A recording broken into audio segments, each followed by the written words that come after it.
September ಕ್ರಾಂತಿ ರಾಜ್ಯ ಕಾಂಗ್ರೆಸ್ ಪಾಳೆಯದಲ್ಲಿ ಹಲ್ಚಲ್ ಸೃಷ್ಟಿಸಿದೆ.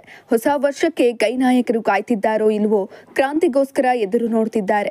ಸಿಎಂ ಕುರ್ಚಿ ವಿಚಾರ ಹಸ್ತದಲ್ಲಿ ಬಿರುಗಾಳಿ ಎಬ್ಬಿಸಿರುವಾಗ ಡಿಸಿಎಂ ಡಿಕೆ ಶಿವಕುಮಾರ್ ದೆಹಲಿಯಲ್ಲಿ ಬೀಡು ಬಿಟ್ಟಿದ್ದಾರೆ. ಇಂದು ಸಿಎಂ ಸಿದ್ದರಾಮಯ್ಯ ದೆಹಲಿಗೆ ತೆರಳಲಿದ್ದಾರೆ. ಹೈಕಮಾಂಡ್ ಭೇಟಿಯಾಗಿ ಕೆಪಿಸಿಸಿ ಹುದ್ದೆ ಸೇರಿದಂತೆ ಇನ್ನಿತರ ವಿಚಾರಗಳ ಬಗ್ಗೆ ಚರ್ಚಿಸಲಿದ್ದಾರೆ.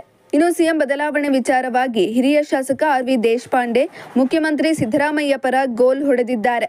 ಕೆಪಿಸಿಸಿ ಕಚೇರಿಯಲ್ಲಿ ಮಾತನಾಡಿದ ಅವರು, ಸಿದ್ದರಾಮಯ್ಯ ಅವರನ್ನ 5 ವರ್ಷಕ್ಕೆ ಆಯ್ಕೆ ಮಾಡಿರೋದು ಸಿಎಂ ನೇತೃತ್ವದಲ್ಲಿ ಒಳ್ಳೆಯ ಆಡಳಿತ ಜನರಿಗೆ ಸಿಗ್ತಿದೆ ಅಂತ ಸಿದ್ದು ಪರ ಮಾತನಾಡಿ ವಿರೋಧಿಗಳಿಗೆ ಗುದ್ದು ಕೊಟ್ಟಿದ್ದಾರೆ. ಒಟ್ಟಾರೆ ಕಾಂಗ್ರೆಸ್ ಪಾಳ್ಯದಲ್ಲಿ ಸೆಪ್ಟೆಂಬರ್ ಕ್ರಾಂತಿ ಹಲ್ಚಲ್ ಸೃಷ್ಟಿಸಿದೆ. ಈ ನಡುವೆ ಸಿಎಂ ಡಿಸಿಎಂ ದೆಹಲಿ ಪ್ರವಾಸದಲ್ಲಿದ್ದಾರೆ. ಸದ್ಯ ಸುರ್ಜೇವಾಲಾ ಶಾಸಕರ ಜೊತೆ ಸಭೆ ನಡೆಸಲಿದ್ದಾರೆ. ಇಂತಹ ಇನ್ನಷ್ಟು ವಿಡಿಯೋಗಳಿಗಾಗಿ ಲೈಕ್ ಮಾಡಿ, ಫಾಲೋ ಮಾಡಿ, ಶೇರ್ ಮಾಡಿ.